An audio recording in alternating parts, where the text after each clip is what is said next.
Welcome to Busan EFM News at 3. I'm Juliet Hom. A Seoul court today sentenced a government official to 8 months in prison for illegally accessing the personal information of an illegitimate son of former Prosecutor General Chae Dong-wook. Cho In-jae, a senior official at the Seoul District Office in southern Seoul, was found guilty of accessing and leaking the boy's information, which eventually led to Chae's resignation in September last year. Announcing the results of a near 8-month-long investigation into the allegation, prosecutors in May said that the allegation of a love child is true or close to the truth. The prosecution office also alleged that Cho Young, a former mid-level presidential staffer, asked Cho In-jae to obtain information about the boy, including his name, resident registration number, family history, and home address, months before the scandal emerged. South Korean President Park Geun-hye has suggested there are uncertainties over a potential summit with Chinese and Japanese leaders. Park voiced hope for a meeting with Chinese and Japanese leaders during last week's summit between Southeast Asian countries and their 3 Northeast Asian dialogue partners, South Korea, China, and Japan in Myanmar. Park arrived in Seoul early in the day after concluding a set of multilateral summits on the global economy and security in a trip that took her to China, Myanmar, and Australia. Park said last week that a potential trilateral summit could come following the meeting of their foreign ministers in the near future.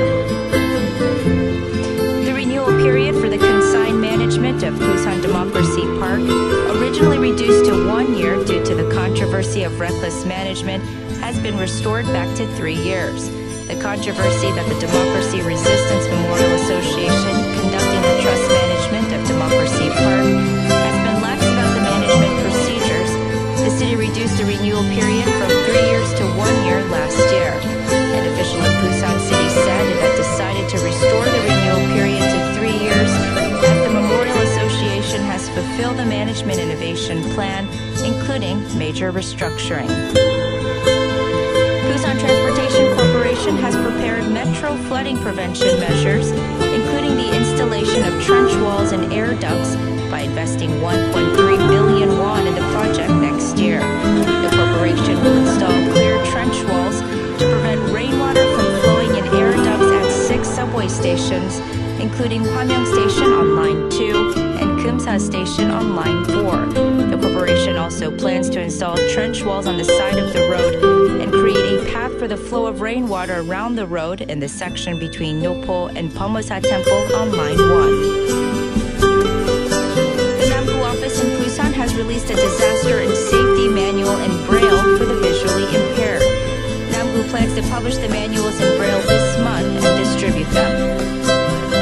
At least 4 people have been killed in landslides in southern Switzerland and northern Italy following days of torrential rain. The heavy rain is expected to continue across the region, and both countries have issued major flood alerts.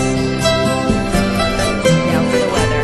Temperatures will rise in the afternoon with some strong winds in certain regions. The high in Busan will be 16 degrees, similar to yesterday, and the waves rising from 0.5 to 2 meters in the seas. Find us concentration level